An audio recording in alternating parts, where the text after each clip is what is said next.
Hey guys, welcome to Manifesting Better. I'm back with another video and another topic that needs to be addressed. I also have an Instagram account. The link for that is in the description box below. Coaching is also available. The link for that too is in the description box below. How I made manifestation easier for me and how I made it that it comes fast for me. Hey guys, hope you all are well. So in this video, I will be talking about how I personally, for myself, when I was starting out on my journey, made sure that the processes of manifestation became easier and faster for me. Now, one thing before I start is that you guys have a lot of advantages that I never did. You have a lot of resources. You have me. You have many other coaches. You have so much content available that at the time that I was starting my journey 7-8 years ago, I never had these kind of resources available.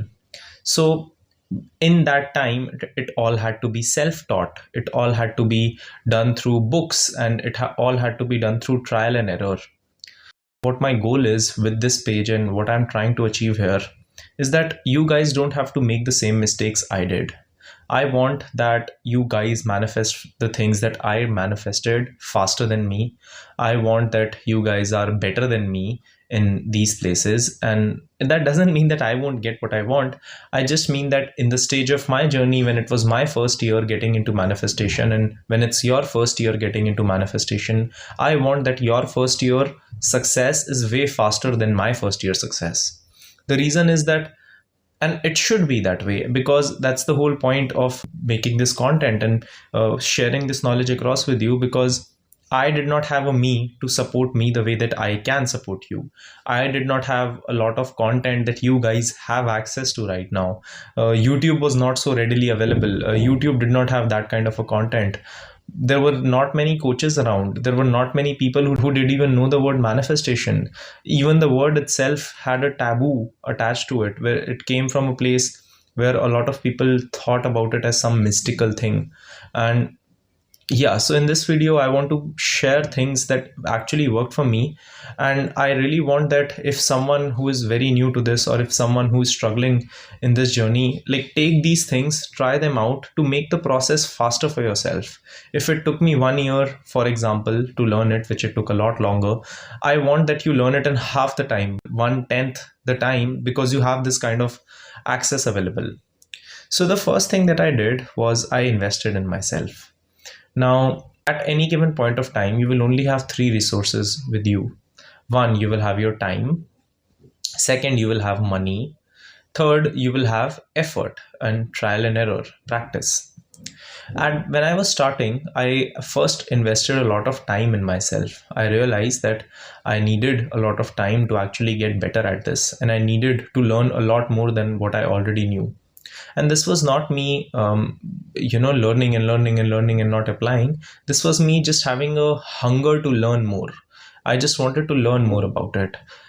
If I would have found someone like me at the time that I was starting, I would have actually browsed through all of their content, because in this content, like, I have around 200 videos here, around 600 posts on Instagram.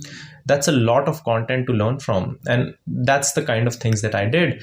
I would find out self-help videos wherever I could. I would find out people who have success in these areas, people who talk about concepts like these, and I would just watch their content. I would take in information, and I would also invest time on myself, not in just terms of content, in taking content, because always in taking content is not always good, because you also need to apply it. But I also would take in knowledge that was good for me in that moment. The second thing, what happened is, after I got into that place and I started earning, I had money to invest. And once I started having money to invest, I started investing a lot of things. I, to this date, invest in a lot of things. I, a few days ago, completed my master NLP practitioner certification. Now I'm a master NLP practitioner. I could have went along without it, because I already knew what there is to learn about it. But I still thought that doing a certification will do you guys good, because I can help you guys better. There are a few more certifications that are going on. I cannot tell you guys about it right now till I get my certificates. But it's more about that I just keep investing myself. In that time too, I would just purchase books. I would just invest in myself in any way capacity I could. I would let's say it was just physically, I would hire coaches, I would hire gym trainers. I would invest a lot in myself because I knew that I'm building myself up to be the asset that can get these results later. Then what I started doing is I started applying. I tried everything, and I would try everything for a substantial amount of time, see what works for me, see what didn't. The next thing that really helped me a lot and actually made my processes faster was practicing the pause. Now I would practice the pause in everything. I would always ask myself this question: okay, I am acting on a belief that I think to be true, but is that really true for everyone? Is this response that I'm going to give on this, is the way that I'm acting right now, is the belief that I'm carrying right now true for everyone? Or is it just true for me based on my experience? Because if it isn't true for everyone, then maybe it doesn't really have to be true for me. I In a few videos ago, I talked about working hard to get money. I really asked myself, is that true for everyone? Does everyone have to work hard to get money? No. Then maybe it doesn't really have to be true for me. Is it that everyone struggles with relationships? No. Then maybe it doesn't really have to be true for me. And I started practicing that pause. Before reacting to anything, before making any decisions, I would start accepting the pause. And it actually helped me a lot in these situations. The third thing that I started doing was I always had mental conversations with the ideal version of myself. Now, this actually fastened my results because I would always know how that version of me would respond in a particular situation. Now, if you are someone who doesn't really have that kind of capacity and you feel like you cannot get there, then find out a person who you feel has what you want and ask yourself how would they react in that situation. A lot of times clients come and tell me, we ask ourselves, and this is a question that they do ask, that how would Karan react in this situation if he was here? How would he respond to this situation? How would he perceive this situation? That actually helps a lot, because what happens is that in that moment, even though you don't know why you should react that way, but you know that you should react that way, changing your response to a circumstance or an opposite feeling actually changes the way that it comes in your life again, which is very important to understand once you get and once you, if you want these manifestations to come fast. The fourth thing that I actually applied and I still apply to this day is consistency. First, I made sure that never to act on my feelings. When I say never to act on my feelings, it means I never allowed any feelings, I never allowed any circumstances to be the reason that I stopped persisting. I just made sure to tell myself, I know the journey is going to be slightly difficult, and if it's difficult, that doesn't mean that I have to stop. If only people who don't have what I want and don't have what they want wouldn't stop, maybe they would get what they want to. And that is why I just made sure that I will always be consistent. And being consistent comes with a few things. When you are feeling good, you are being consistent. When you're not feeling good, you are being consistent. It actually allows you to be in a space where even if you have a circumstance, you know you will always have something to fall back on. Even if you have an opposite day, you know that you will always be consistent because you can trust yourself to be consistent. Being consistent is actually a gift to yourself.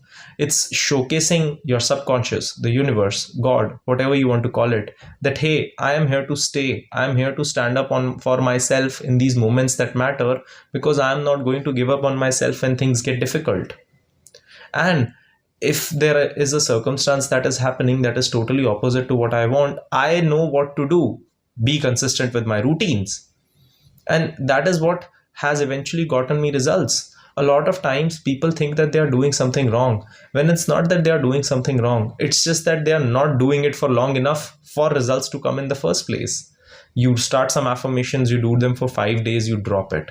You start some techniques, you do them for 5 days, you drop it, or a week or 2 weeks or 3 weeks, and you drop it. Anytime you start something, give yourself a good time to actually try it out loud before saying it doesn't work for me. I had a client the other day, we were chatting and she said that, oh, this process isn't working for me. I said that, how long have you been consistent in the first place? Oh, I have been doing this for years. I said, okay, but can you give me a 60-day period where you have been consistent with everything? She said, no, I cannot. Then why would I get results? If I haven't been consistent, why would I get results? The next thing that I do is I stopped listening to everyone or anyone around me who did not have the life that I wanted to live. Now, I read this book once from this billionaire. His name is Grant Cardone. I used to study him a lot because I really like his mindset. He has a very abundant mindset in money. And he used to say this thing that the worst thing that I did for myself was I listened to my millionaire uncle when I really did not want to be a millionaire. I wanted to be a billionaire. He gave me millionaire advice when I wanted to be a billionaire. Why would you take advice, relationship advice from your friends who don't have good relationships themselves? Why would you take advice from a version, let's say your own self, when you don't have what you want right now? Why would you take advice? Would you take advice from a poor person on how to get money? And I'm not demeaning anyone. I'm just trying to tell you that take advice from someone who has what you want, and people around you probably don't. People around you don't have the life that you want.